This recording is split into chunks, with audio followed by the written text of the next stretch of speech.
Assalamualaikum warahmatullahi wabarakatuh. Perkenalkan, nama saya Ipen Yani Hastomi, NIM 222520037, kelas C semester 2. Di sini saya akan mempresentasikan organisasi dan arsitektur komputer. Menurut pendapat para ahli tentang pengertian organisasi dan arsitektur komputer, bagian-bagian komputer dan perbedaan komputer dari generasi pertama hingga saat ini dapat bervariasi tergantung pada sudut pandang dan latar belakang akademik mereka. Organisasi dan arsitektur komputer. Organisasi komputer merujuk pada struktur dan hubungan antara komponen fisik dan sebuah sistem komputer, termasuk perangkat keras, hardware, perangkat lunak, software, serta bagaimana data diproses dan aliran informasi di dalam sistem tersebut. Arsitektur komputer mengacu pada desain dan prinsip dasar yang digunakan dalam konstruksi sistem komputer, termasuk struktur internal dari unit pemrosesan pusat, CPU, memori, dan perangkat input-output yang digunakan untuk mengontrol dan mengkoordinasi operasi komputer. Nah, di sini ada juga bagian-bagian dari komputer. Yang pertama, CPU, Central Processing Unit, merupakan otak dari komputer yang bertanggung jawab untuk melakukan pemrosesan data dan menjalankan instruksi perangkat lunak. Yang kedua, memori, tempat penyimpanan data dan instruksi yang sedang digunakan atau akan digunakan oleh CPU.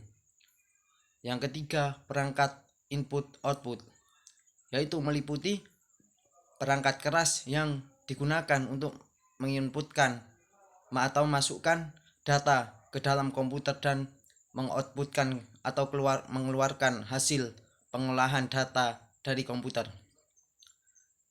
Yang keempat, perangkat penyimpanan merupakan perangkat keras yang digunakan untuk menyimpan data dalam jangka panjang, seperti hard disk drive dan solid state drive.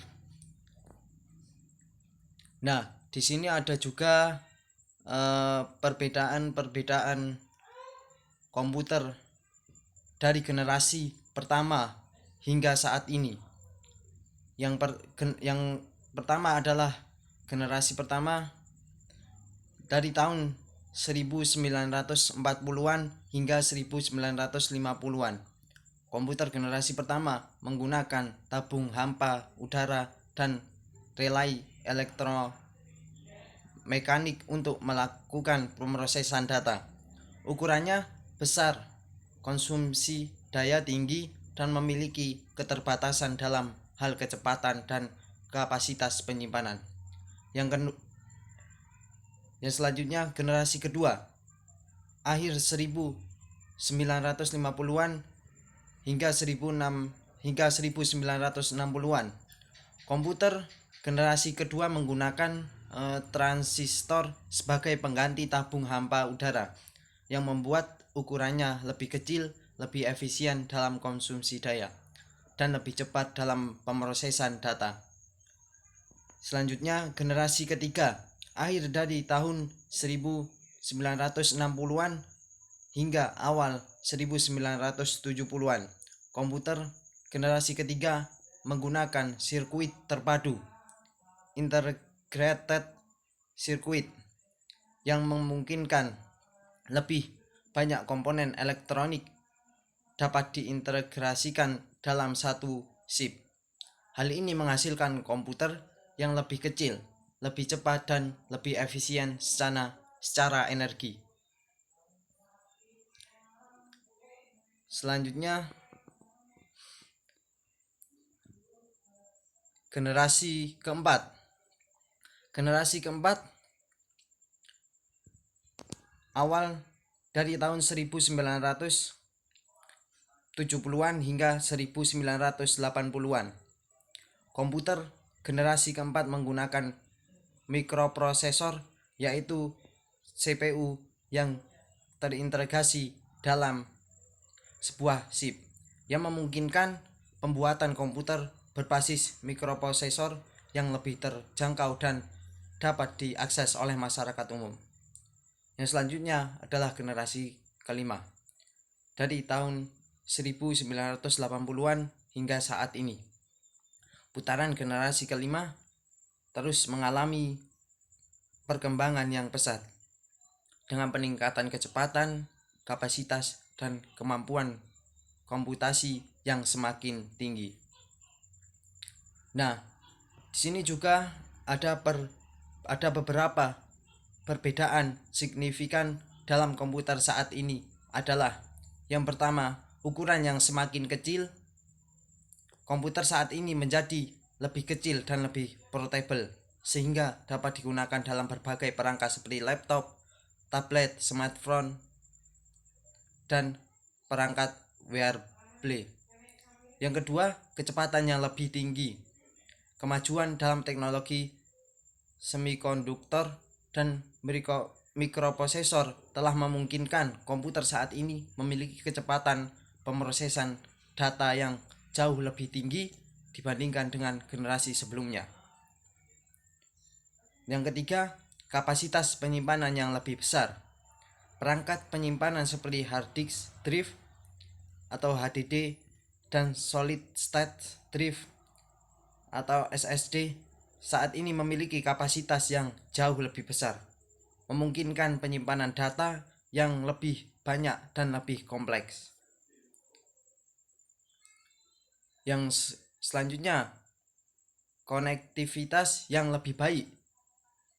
Komputer saat ini memiliki konektivitas yang lebih baik, seperti koneksi internet yang lebih cepat, teknologi nirkabel atau wireless yang lebih canggih, dan kemampuan jaringan yang lebih kompleks. Yang selanjutnya, grafik yang lebih canggih. Kemajuan dalam teknologi grafis memungkinkan komputer saat ini memiliki kemampuan grafis yang lebih canggih dan realistis, baik dalam permainan komputer, desain grafis, maupun aplikasi multimedia. Adapun kecerdasan buatan artificial intelligence atau disingkat dengan AI. Komputer saat ini semakin mengintegrasikan kecerdasan buatan AI dalam berbagai aplikasi seperti pengenalan suara, pengenalan gambar, dan analisis data yang kompleks. Perkembangan teknologi komputer dari generasi pertama hingga saat ini telah memberikan dampak besar dalam berbagai aspek kehidupan manusia, mulai dari bidang bisnis, pendidikan, komunikasi, hiburan, dan lainnya.